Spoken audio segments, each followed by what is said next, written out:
Putri Irawanda.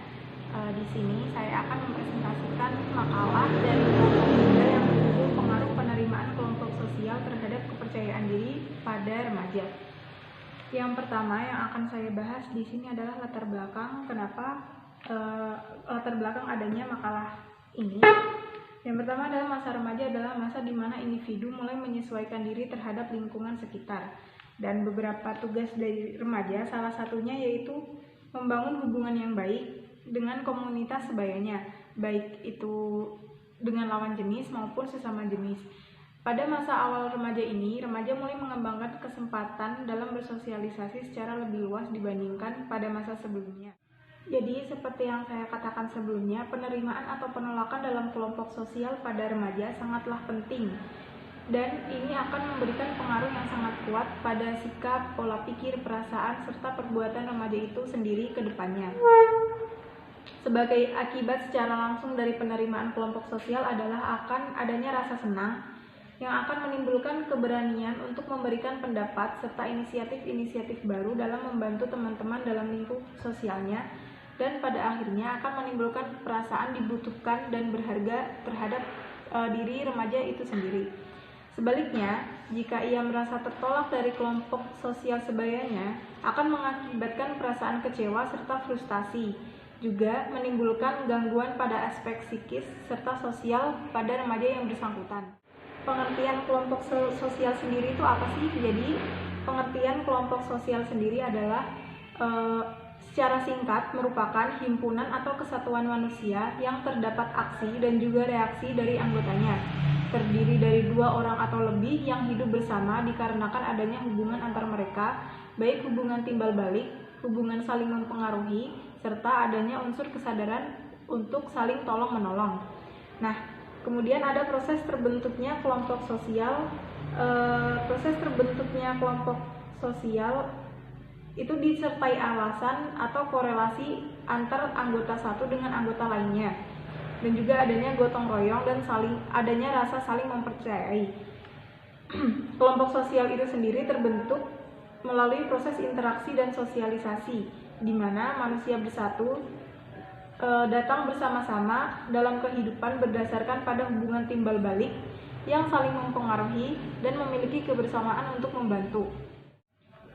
Contoh dari kelompok sosial sendiri, salah satunya yaitu geng yang terdapat di lingkungan SMA atau siswa tingkat atas, yang merupakan remaja yang secara psikologi memiliki kemampuan berpikir, dan mereka tuh sedang berkembang adanya dan memiliki keinginan untuk memperluas pergaulan. Sedangkan Harlock membagi pengelompokan sosial remaja dalam beberapa kategori. Ada banyak kategori. Yang pertama teman dekat, kelompok-kelompok kecil, kelompok besar, kelompok terorganisir, kelompok geng, dan lain-lain. Nah, selanjutnya ada metode dan pendekatan. Dalam makalah ini, penelitian yang digunakan adalah pendekatan kuantitatif yang menekankan pada teknik analisis mendalam dengan mengkaji masalah secara kasus per kasus melalui literatur yang memungkinkan.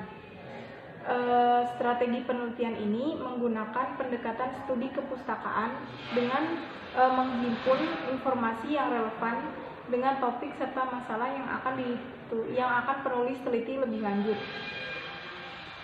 Pengambilan data penulis menggunakan literasi ilmiah dari berbagai sumber artikel yang berkaitan serta sesuai dengan makalah. Oke, langsung saja. Setelah itu ada pembahasan. Yang pertama argumen dan pembuktian. Dalam proses sosialisasi ini ada beberapa pihak yang mempunyai peran sangat penting yang disebut dengan agen sosial, yaitu pihak yang melaksanakan sosialisasi tersebut. Agen-agen ini contohnya adalah keluarga, teman sebaya, media massa, dan juga pendidikan formal. Nah, peranan keluarga sendiri didapat oleh remaja mulai dari ia masih kecil, yang berarti pengaruh keluarga sangat penting dan menjadi fondasi dasar dari remaja tersebut.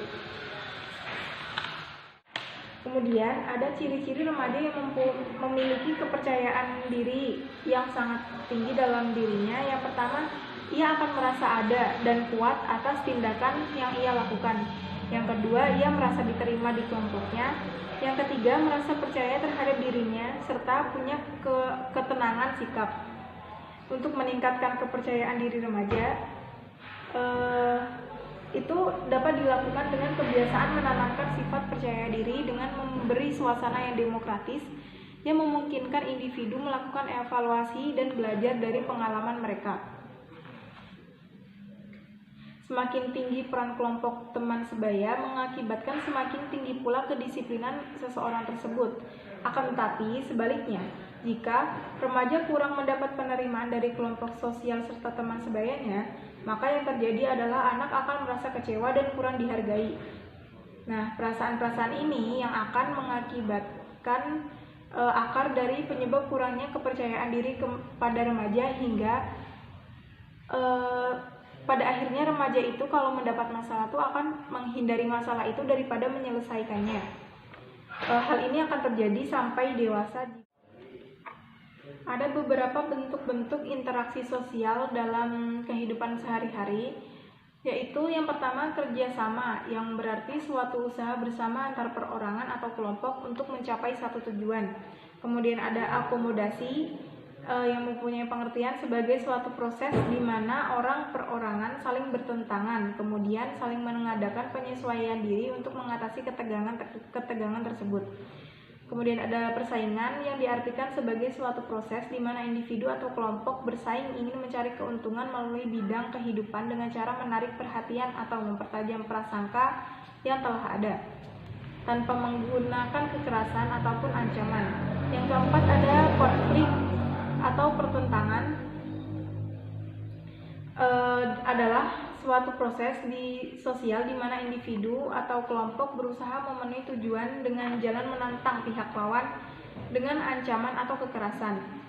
Nah, di sini kita dapat menarik kesimpulan dari berbagai kelompok sosial tadi, tipe-tipe interaksi sosial tadi, bahwa walaupun ada pengaruh negatif untuk remaja, tetapi efek positifnya itu lebih banyak karena dengan pengaruh lingkungan sosial, terutama peranan kelompok sebaya akan mempengaruhi cara pandang, sikap, serta kepercayaan diri kepada remaja tersebut. Di mana kepercayaan diri remaja akan berkembang melalui interaksinya dengan lingkungannya. Lingkungan psikologis dan sosiologis yang kondusif serta penerimaan dari kelompok sosial akan menimbulkan kepercayaan diri kepada remaja.